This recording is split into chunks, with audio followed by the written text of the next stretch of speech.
अस्सलामु अलैकुम वरहमतुल्लाहि वबरकातुहू।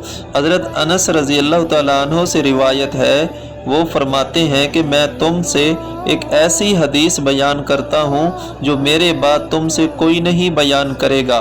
मैंने रसूलुल्लाह सल्लल्लाहु अलैहि वसल्लम को ये फरमाते हुए सुना कि अलामात क़यामत में से ये है कि इल्म दीन कम हो जाएगा, जहल ज़ाहिर हो जाएगा, ज़िना बकसरत होगा, औरतें बढ़ जाएंगी और मर्द कम हो जाएंगे, हत्ता कि 50 औरतों का निगरान सिर्फ एक मर्द ही रह जाएगा। जी तो दोस्तों, इस हदीस में क़यामत की जो निशानियां बताई गई हैं वो तकरीबन आज पूरी हो रही हैं। यानी दीन का इल्म कम हो रहा है, औरतें बढ़ रही हैं, जिना फैल रहा है और मर्द कम हो रहे हैं। लिहाजा हमें चाहिए कि हम खुद भी दीन का इल्म हासिल करें और आगे दूसरों को भी सिखाएं, ताकि हम क़यामत के दिन सुरखरुई हासिल कर सकें और अपनी आखिरत संवार सकें। Thanks for watching this message. If you like this